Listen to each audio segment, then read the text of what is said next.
there, I hope you are doing well and are feeling great. Today, I want us to talk about the in betweens of life. And when people hear about in between, they only think about that person who's in their singlehood, or that person who's in school, or that person who's looking for a job. But the truth about life is that we are constantly waiting.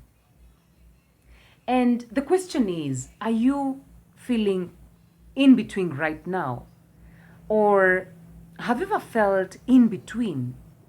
And we have long waits and short waits. You are constantly either, when you are heating your food, you have to wait for the microwave to beep. When you are driving to work, you have to wait for lights to change.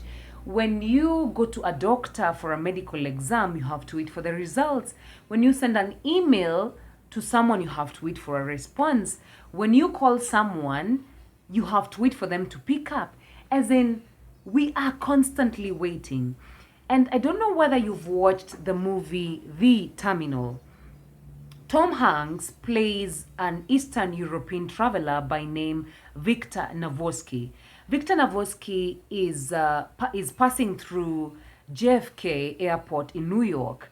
And while he's there, the government in his home country is overthrown. And that means that his visa is denied. So what exactly does that mean for Victor?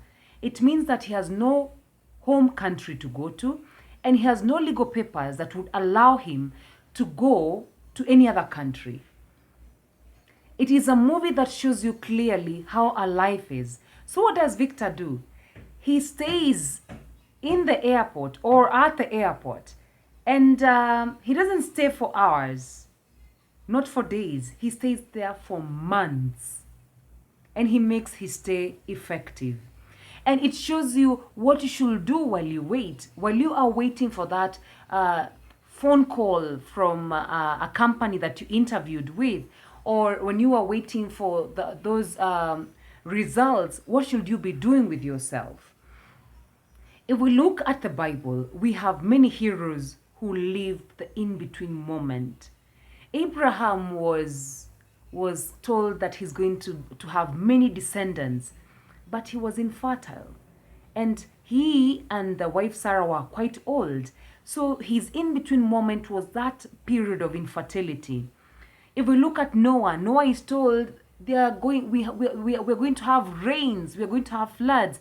So he's tasked with a task of building an ark, and it was a task that was long and winding, and doesn't even know when the rains are going to come. The only thing that he had to contend with was these people who were mocking him, jeering at him, and laughing at him. There are many stories that you can think of, and all the people, everyone has a story. Even the most successful people will tell you today what they had to do to build their company. They had to wait because, like we all know, you don't give birth to a child today and they start walking the same date. Actually, if that happens, it will be so weird, and you'll start thinking, this child is not normal. And when we are going through the in-betweens of life, many things happen. It is in those moments that you mature. It is in those moments that you grow.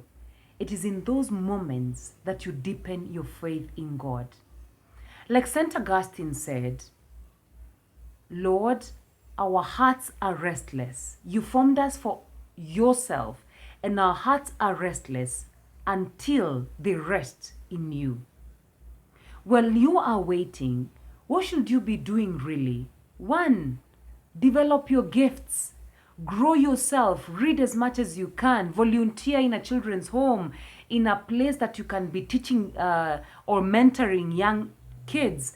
If you love singing, develop those skills in singing. If you love playing instruments, develop those skills. 2, connect with the community. If you love reading books, connect with a group that reads books. If you love dancing salsa or traveling, join people who do such things. Take a class, take a dancing class, cooking class, writing class, knitting class, crocheting class. As in, fill your time with stuff that will make you not focus on what you are waiting for. Set a reading goal. Give yourself a target that maybe you'll be reading a book in a week or you'll be reading a book in a month. Social media, make use of social media. If there is a story you'd like to share with people, create a page or start a channel that will help you communicate with other people. It may take time to grow, but it is progress. It is helping you not just concentrate on what you are lacking. The other thing is face a fear.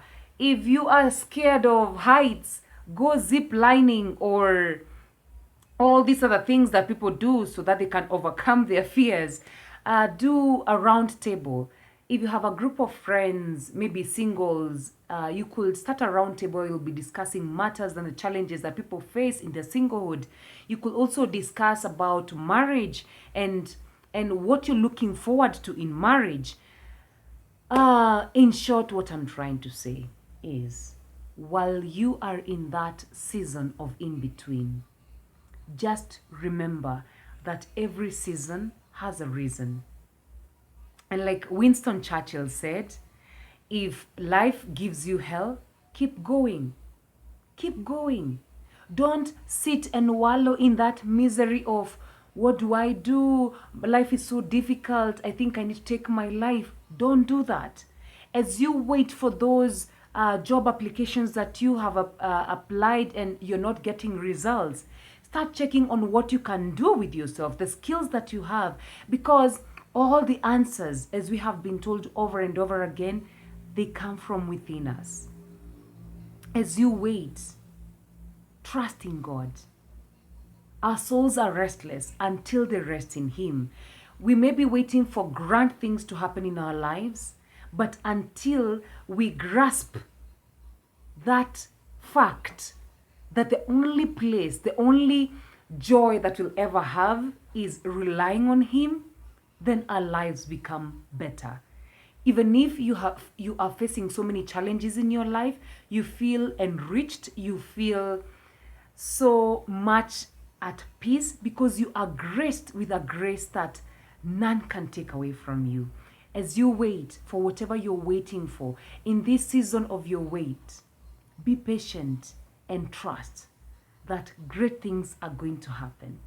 They may not happen now, they may not happen tomorrow, but they shall happen. In the meantime, what do you do in the meantime? Do all those things we've talked about. And I'll add one more. Do apostolate. Help another friend. You may be having friends who are going through the same thing that you're going through. You may help them write or prepare their CV or their resume. When you help someone else, when you extend a hand and you have nothing, you become a better person. You know, there is something that Mother Teresa said. There's no one who's so poor that cannot give, and no one who's so rich that cannot receive. So you may be feeling that in your waiting, you have nothing that you can offer someone, but you have so much, and it is coming from within. That smile, you can offer that smile to someone who needs it the most. That hug, that time that you may sit and listen to someone who's going through depression, it means a lot and things are falling apart. Have to yourself a great time and stay blessed.